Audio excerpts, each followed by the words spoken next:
Makanya ketika Islam ini datang dengan lagu-lagu selawat, terima.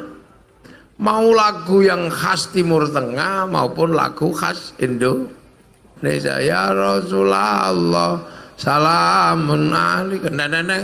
Ya masuk. Nah itu kenapa?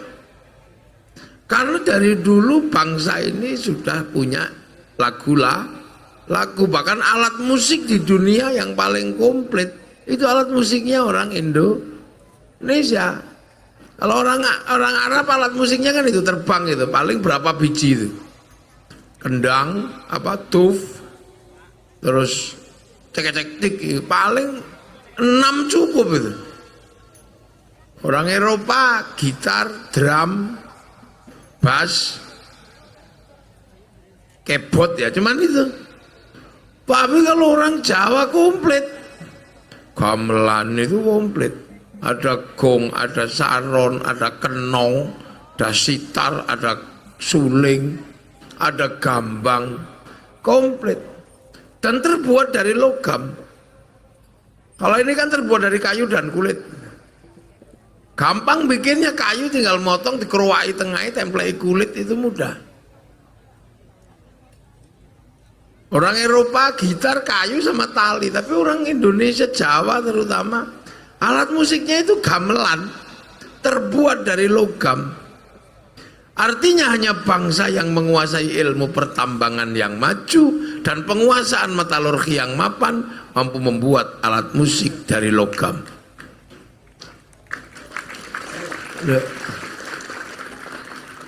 Hal-hal seperti ini harus mulai kita bicarakan. Karena membicarakan bangsa, membicarakan negara nggak boleh hilang dari membicarakan akar kebangsaan dan akar bernegara. Kenapa kita ini bernegara paling tertib sekarang? Karena sebelum Indonesia merdeka, kita ini sudah punya negara. Bahkan Prabu Dewata Cengkar itu dari Purwodadi, Grobogan, yang punya ilmu Bhairawa, tantra yang dalam legendanya makan manusia. Itu bukan karena makan manusia jahat, itu bukan. Yang dimakan juga seneng. Karena itu bagian dari ritual agama. Loh, makanya negara-negara yang lain ribut ditata oleh negara karena mereka tidak punya kebiasaan bernegara. Makanya negara harus mengatur semuanya, sampai orang pakai baju aja diatur negara. Karena kalau negara nggak ngatur sampai itu, masyarakatnya nggak bisa diatur. Kenapa orang Eropa ngatur manusia itu sampai di lampu merah diatur, ngerokok diatur, lalu lintas diatur? Karena kalau nggak diatur mereka ngawur. Kenapa Eropa itu tertib gitu?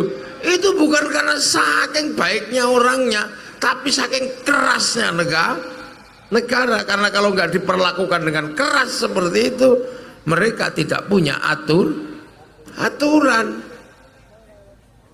Orang Timur Tengah aja terhadap Tuhan aja sembrono. Coba kalau sembahyang itu, Allahu Akbar, ada yang kukur-kukur, ada yang baca handphone. Orang Indonesia sholatnya paling tertib, kukur-kukur aja nggak berani. Kenapa Indonesia longgar? Tidak seperti Timur Tengah, tidak seperti Eropa ketika mengatur rakyatnya. Karena orang Indonesia itu tertib. Suruh pakai helm semua. Itu nggak pakai nanya. Ini fungsinya apa helm? Nggak nanya. Corona, Kang, nggak usah Jumatan ya. Gitu nurut. Biasa aja di Indonesia itu. Orang Eropa corona ketat sampai didenda. India dipukuli karena mereka tidak punya kepatuhan yang murni dari batin, karena mereka tidak biasa nenek moyangnya diatur oleh negara. Lah kita enak, negara bilang, Kang vaksin, vaksin sama nyodorkan baunya masing-masing. Nggak usah mudik ya, iya. Corona nggak usah salaman, iya. Sudah pakai masker, masker. Enaknya mengatur orang Indonesia. Kenapa? Karena kita punya tradisi bernegara, tradisi peraturan itu sudah cukup lama. Tahun 300 Masehi kita sudah punya negara namanya Kutai Kartanegara. Tahun 500 punya kerajaan Kanjuruhan di Malang. 500 Masehi punya kerajaan Kalingga. Tahun 600 kita mulai bangun Borobudur. Orang Arab masih disebut jahiliyah oleh Allah. Loh, coba ayo Pan Fadil. Orang Mekah lo masih disebut jahiliyah tahun 600. Bayangkan sampean, terbelakangnya kayak apa? Makanya ketika ditata oleh negara, mereka kalau nggak patuh bunuh orang, nyuri potong tangannya, karena harus keras ngatur orang yang tidak biasa patuh dengan aturan. Berzina rajam, nyuri potong tangannya, harus keras sama orang-orang yang kayak begitu. Sini ya tenang-tenang aja. Biasa aja. Makanya tahun 600 sana masih disebut jahiliyah, masih kafir ribut aja. Di saat negara-negara masih perang, kita ini sudah Bhinneka Tunggal Ika. Loh, jadi kita ini maju. Jangan mbok kira terus kita ini bangsa terbelakang, itu enggak. Di saat yang lain ini masih mundur, masih apa, kita masih sudah maju. Di saat orang masih berbicara suku, bangsa, agama, ketika orang jadi ustadz di Timur Tengah masih ditanya sukumu apa, bangsamu apa. Orang Indonesia sudah lewat fase itu. Ya ayuhan nas inna khalaqnakum min dzakari wa unsa wa ja'alnakum syu'uban wa qabaila lita'arafu. Manusia pertama itu ribut dengan iblis dan malaikat. Setelah itu beres urusan malaikat, iblis dan manusia. Tiba-tiba berubah urusannya jadi inna khalaqnakum min dzakarin wa unsa. Urusan laki perempuan aja ribut. Habil Qabil selesai. Wa ja'alnakum syu'uban wa qabaila lita'arafu. Persoalan bangsa suku kelahi ribut, ada nabi lita'arafu, saling pengertian. Kalau kamu sudah melewati fase ribut suku, ribut bangsa, ribut agama, kamu akan ketemu satu fase, inna akramakum indallahi atqakum. Orang-orang yang mulia adalah orang yang bertakwalah. Di Indonesia ini urusan agama dan orang-orang yang mengisi agama sudah nggak ditanya kamu sukunya apa, turunannya siapa, pokoknya kamu baik, kamu menjadi panutan. Timur Tengah belum beres urusan itu. Nasabnya siapa, masih itulah. Kita sekarang mau ikut-ikutan nasabmu siapa, nasabmu siapa. Ini mundur bangsa ini kalau mau begitu. Kita sudah maju. Orang jadi kiai nggak perlu ditanya kakekmu siapa, nggak perlu ditanya. Makanya orang Jawa sudah melewatkan fase-fase nasab, itu sudah lewat. Makanya kalau ditanya buyutmu siapa, boh itu.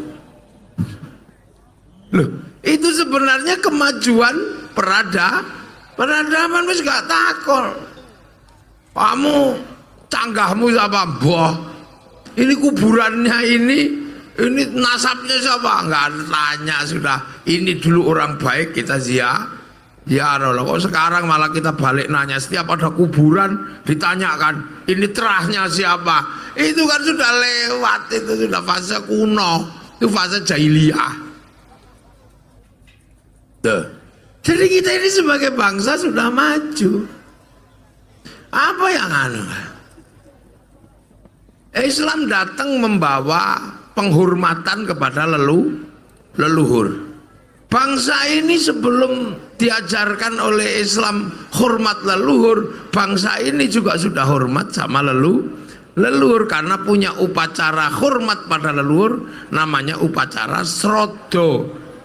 Srodo itu adalah penghormatan kepada leluhur yang sudah meninggal. Makanya ketika srodo dilakukan, upacaranya namanya nyadran. Loh, makanya karena sudah ada nyadran srodo semenjak sebelum Islam, maka khol ini menjadi acara yang paling dinantikan oleh orang Islam di Indonesia. Khol ini sudah sebelumnya sudah. Orang Indonesia diajari akhlak, liutamima makarimal akhlak. Orang Indonesia Jawa sudah berakhlak dulu sudah. Omong saomong udah kelihatan akhlaknya. Ada pangkatnya, ada yang pangkatnya mangan, ada yang pangkatnya dahar, ada yang pangkatnya nedo, tapi ada yang pangkatnya turun, badok, untal, nyekek. Artinya dalam urusan akhlak sudah terjadi. Makanya bangsa ini semakin hari bukan semakin buruk, semakin baik. Sehingga apa? Sehingga konsep tersulit dari Islam untuk hidup menjadi manusia baru bisa diterapkan di Indonesia. Orang ribut suku, orang ribut agama, itu kan orang-orang masa lalu. Makanya Islam hadir, lakum dinukum walil, agamamu, agamaku, lana a'maluna walakum a'malu. Jadi sudah seperti itu. Dan ada beberapa yang belum selesai di situ, masih sekarang masih kafir, masih ada yang begitu. Tapi di Indonesia konsep tersulit sudah bisa dilaksanakan. Apa? Hidup bersama, berbeda-beda tapi saling tanggung jawab. Itu terjadi di Indonesia. Kenapa? Itu kan ajaran Rasulullah, kullukum ra'in wa kullukum mas'ulun an ra'iyati. Kalian semua adalah para pemimpin yang harus hidup saling bertanggung jawab antara yang mimpin dan yang dipimpin. Nah, dalam bahasa Rasulullah konsep hidup seperti itu, itulah yang namanya ra'iyah. Nah, ra'iyah itu hidup berbeda-beda tapi saling tanggung jawab. Ra'iyah itulah yang sekarang kita ambil menjadi konsep hidup bersama, namanya rakyat. Jadi jangan bawa kira orang Indonesia itu nggak ikut Nabi. Tapi kenapa ikut Nabi dalam konsep yang paling sulit, berbeda-beda tapi hidup saling bertanggung jawab, bisa diterapkan di Indonesia? Karena orang Indonesia sebelum Islam datang sudah punya Bhinneka Tunggal Ika. Di Eropa nggak punya. Makanya ketika Tariq bin Ziyad datang ke sana, urusannya masih Muslim kafir, akhirnya perang nggak ada selesainya. Yang ke Afrika karena ketemu bangsa yang primitif, ya asyidda walal kufar. Yang ke Cina ketemu dengan bangsa pedagang, tiba-tiba perbincangannya adalah perdagangan halal haram. Makanya akhirnya ya nggak jalan di sana. Haram, syirik, haram, halal, haram, riba gitu. Ketemu masyarakat Cina, akhirnya sahabat Sa'ad bin Abi Waqqas ya nggak jalan. Tapi begitu ketemu di sini, ketemu masyarakat yang sudah rukun, berbeda bangsa, suku, agama, sudah rukun, Bhinneka Tunggal Ika. Makanya konsep ra'iyah yang digagas oleh Rasulullah bisa diterapkan di Indonesia. Itulah yang kita nikmati sekarang, namanya rakyat. yang kawulo jadi kulo, yang hamba sahaya jadi saya. Nah, yang abdi Sunda jadi abdi, yang pukulun jadi ulun di Banjar. Akhirnya setara, hidup saling bertanggung jawab.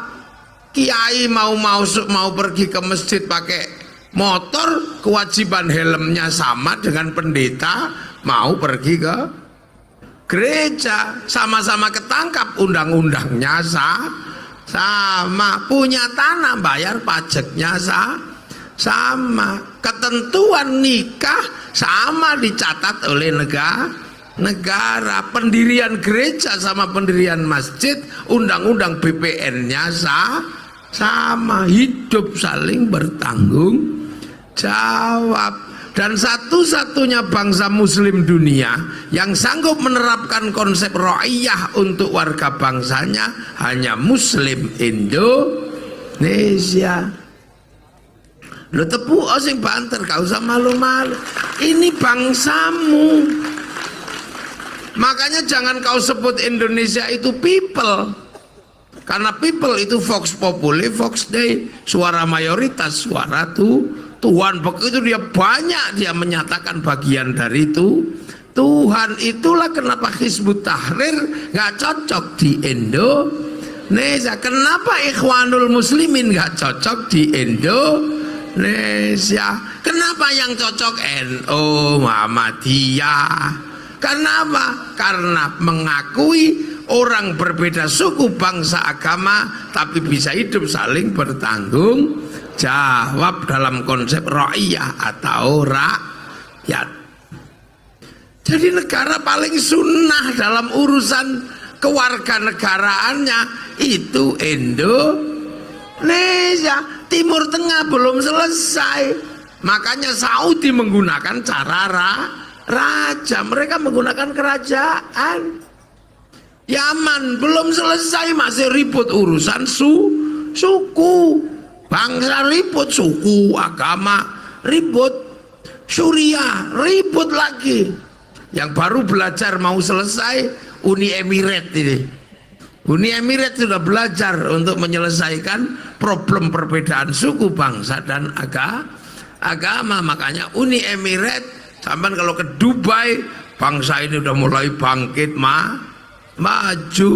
Nah itulah makanya Turki dulu zaman Mustafa Kemal Atatürk, kekuasaan Turki diruntuhkan karena apa? Tidak mewakili konsep hidup bersama saling bertanggung jawab. Makanya Mustafa Kemal Atatürk meruntuhkan khilafah Utsmani. Jadi akhirnya Turki mulai maju. Coba dulu kalau ngotot dengan konsep khilafah di Turki, pasti sekarang perangnya nggak selesai antar anak bangsa. Loh, ini kan cara bangsa keluar. Loh, makanya ro'iyah itu kalau ngumpul namanya musyarakah. Musyarakah itulah yang sekarang dikenal dalam bahasa masyarakat.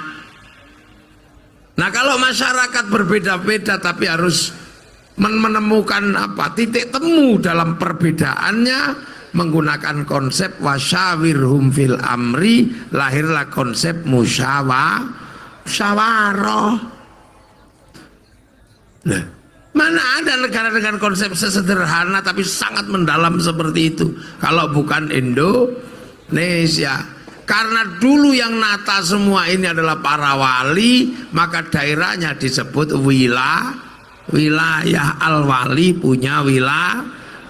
Wali-wali di negara yang lain hanya punya keramat, tapi belum mampu bangun wilayah.